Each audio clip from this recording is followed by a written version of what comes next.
Let me tell you about the Tuesday 10 a.m. habit that ended my financial fear. I remember the moment with disturbing clarity. It was a Tuesday, 10 in the morning. The kind of hour that doesn't feel important enough to ruin your life. I was standing in my kitchen, keys to a new apartment still warm in my palm. Sunlight on clean counters. The smell of fresh paint. The visual grammar of success. The scene you're told is supposed to end something. This was supposed to be the moment where the anxiety stopped. It didn't. It sat there with me. Quiet. Patient. Like an anchor I hadn't noticed being lowered. That was the first glitch. Because if you zoom out, really zoom out, this is the deception baked into the modern financial narrative. We are told that anxiety is a function of income, that once you cross a certain invisible line, the noise fades. That stress is something you outgrow, like an old coat that no longer fits. But anxiety doesn't respond to numbers. It responds to architecture, and the architecture was wrong. I didn't know how to name it back then. I just knew something felt off. My income was stable. My expenses were reasonable. On paper, nothing was broken. Yet there was a constant pressure behind the eyes, a low-grade alert state, the sense that something important was always about to happen and I wasn't prepared for it. You might recognize this feeling. It doesn't feel like panic. Panic is loud. This is quieter, more refined. It feels like vigilance, like responsibility, like being an adult. You tell yourself it's normal. The system prefers it that way. Because anxiety without clarity creates motion without direction. You work more, you save harder. You optimize tiny decisions. You replay conversations about money in your head long after they end. You run simulations of futures that never arrive. All friction, no resolution. I used to think this was discipline. I thought the background tension meant I cared, that it was proof I was doing things right. Then I started noticing patterns. Every spike in anxiety followed the same sequence. Not disasters, not catastrophes, small things, a surprise bill, a vague sense of being behind, someone casually mentioning a number I couldn't immediately contextualize, a headline about interest rates with no clear implication. None of these events actually changed my financial reality, but they triggered the same response. The anxiety wasn't about loss. It was about blindness. I was interacting with money constantly. Paying, swiping, transferring, approving, but I was never actually touching the system as a whole. No overview, no ritual, no fixed point in time where everything came into focus. Just fragments, disconnected moments stitched together by worry. That's when I realized what had really anchored me. It wasn't debt. It wasn't lifestyle creep. It wasn't even fear of the future. It was uncertainty.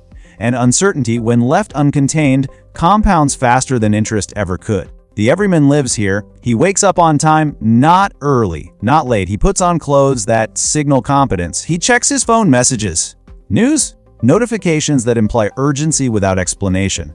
From the outside, his life is stable. Income arrives on schedule. Bills are paid. There is food in the fridge. There is even progress, retirement accounts slowly inflating, percentages moving in the right direction. Yet something is wrong. There is a constant hum in the background of his thoughts.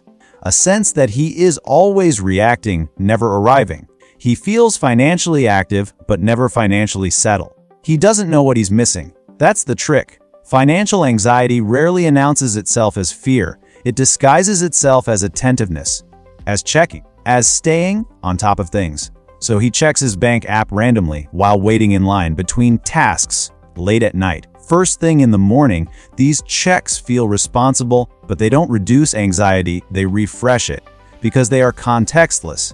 Balances without narrative, transactions without meaning, numbers without architecture. It's like opening random security camera feeds and trying to infer the safety of an entire city. The system is designed this way. Automatic deductions, delayed statements, abstract percentages. The friction is hidden, the consequences are softened and spread out over time. This creates the mirage of effortlessness. But the human nervous system does not trust invisible systems. It needs contact. Without regular touch points, the brain fills the gaps with threat modeling.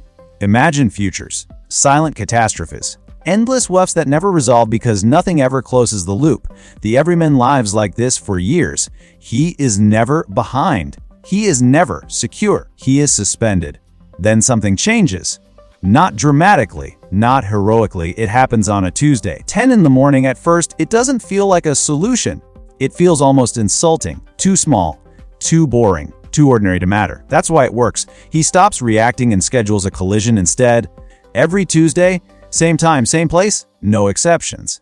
Not when things feel calm, not when things feel chaotic, especially not then. This isn't budgeting, it isn't forecasting, it isn't goal setting dressed up as control. It's an autopsy. For a fixed window of time, the everyman sits down and brings the entire system into view.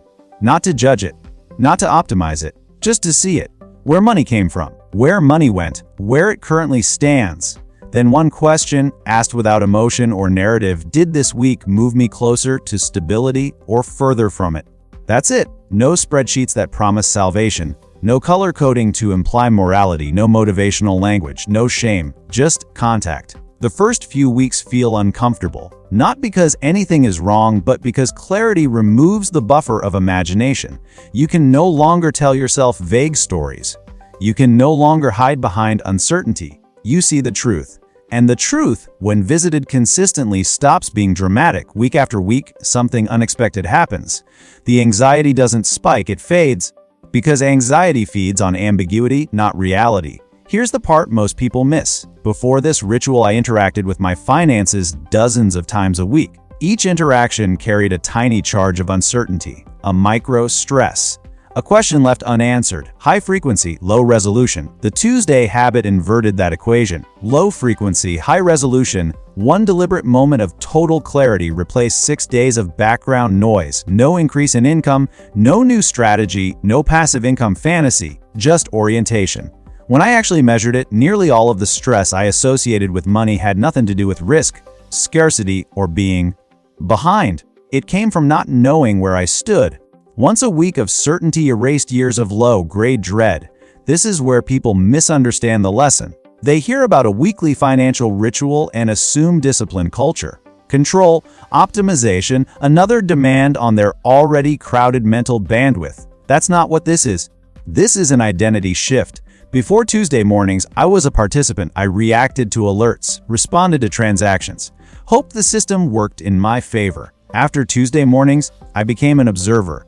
Observers aren't calm because things are perfect. They're calm because nothing is hidden. The economy didn't change. Inflation didn't disappear. Risk didn't politely excuse itself. The world remained volatile and indifferent. But the anchor was gone, replaced by a fixed point in time where reality could no longer sneak up on me. Every Tuesday, 10 in the morning, the system stopped whispering threats because I was already listening. This is the part that sounds almost heretical. Money anxiety is not cured by more money. It is cured by reducing the distance between you and the truth. When that distance collapses, fear loses its leverage. Not because the future becomes safe, but because it becomes legible, and legibility is power. The exit was never about saving more. It was about becoming someone who could look directly at their financial reality without flinching. Not once, but regularly. Truth, when visited occasionally, feels overwhelming. Truth, when visited weekly, becomes mundane, and mundane is freedom. By the time the ritual fully set in, something strange happened. Money stopped being the main character in my thoughts.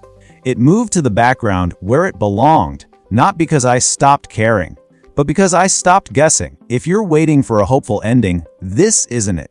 There is no promise of wealth, no guarantee of ease, no cinematic escape hatch from the system, just clarity, cold, precise, unemotional. And once you have that, anxiety has nowhere left to hide, because nothing is more frightening than the unknown, and nothing is more boring than the truth, seen clearly every Tuesday at 10 in the morning.